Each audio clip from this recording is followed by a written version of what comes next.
आलस्य मनुष्य का सबसे बड़ा शत्रु है। एक प्रतापी गुरु थे जो अपने सभी शिष्यों से बहुत प्रेम करते थे। अपने शिष्यों के हर गुणों और कमियों के बारे में पता कर उन्हें भविष्य के लिए तैयार करते थे। उनका एक ही मात्र लक्ष्य था कि उनका हर एक शिष्य जीवन के हर पड़ाव पर हिम्मत से आगे बढ़े। उनके सभी शिष्यों में एक शिष्य था जो अत्यंत भोला था, स्वभाव का बड़ा ही कोमल और सरल विचारों वाला था, लेकिन वह बहुत ज्यादा आलसी था। आलस के कारण ही उसे कुछ भी पाने का मन नहीं था। वो बिना कर्म के मिलने वाले फल में रुचि रखता था। उसका यह अवगुण गुरु को बहुत परेशान कर रहा था। वे दिन रात अपने उसी शिष्य के विषय में सोचे रहते थे। एक दिन उन्होंने पारस पत्थर की कहानी अपने सभी शिष्यों को सुनाई। इस पत्थर के बारे में जानने के लिए सबसे अधिक जिज्ञासु वही शिष्य था। यह देख गुरु उसकी मंशा समझ गए। वे समझ गए कि यह आलसी है, इसलिए उसे इस जादुई पत्थर की लालसा है। लेकिन ये मूर्ख यह नहीं जानता कि जो व्यक्ति कर्महीन होता है उसकी सहायता तो स्वयं भगवान भी नहीं कर सकते, और ये तो बस एक साधारण पत्थर है।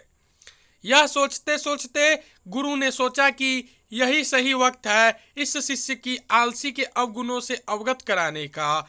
ऐसा सोच गुरुजी ने उस शिष्य को अपनी कुटिया में बुलवाया। कुछ क्षण बाद कुटिया के भीतर शिष्य ने प्रवेश किया और गुरु के सिर झुकाकर प्रणाम किया।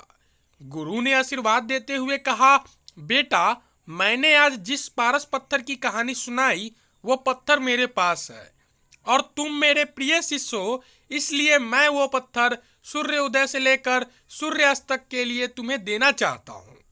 तुम मुझसे जो करना चाहो कर सकते हो। तुम्हें जितना स्वर्ण चाहिए तुम इस पत्थर से इस दिए गए समय से बना सकते हो। यह सुनकर शिष्य की खुशी का ठिकाना न था। गुरुजी ने उसे प्रातः सूर्योदय होने पर पत्थर देने का कहा। रात भर वह इस पत्थर के बारे में सोचता रहा। दूसरे दिन शिष्य ने गुरुजी से पत्थर लिया और सोचने लगा कि कितना स्वर्ण मेरे जीवन के लिए काफी होगा, और इसी चिंतन में उसे आधा दिन निकाल दिया। भोजन कर वह अपने कक्ष में आया। उस वक्त भी वह उसी चिंतन में था कि कितना स्वर्ण जीवन व्यापन के लिए पर्याप्त होगा, और यह सोचते सोचते आदत अनुसार भोजन के बाद उसकी आंख लग गई, और जब खुली तब दिन ढलने को था और गुरुजी के वापस आने का समय हो चुका था। उसे फिर कुछ समझ नहीं आया। इतने में गुरुजी वापस आ गए और उन्होंने पत्थर वापस ले लिया।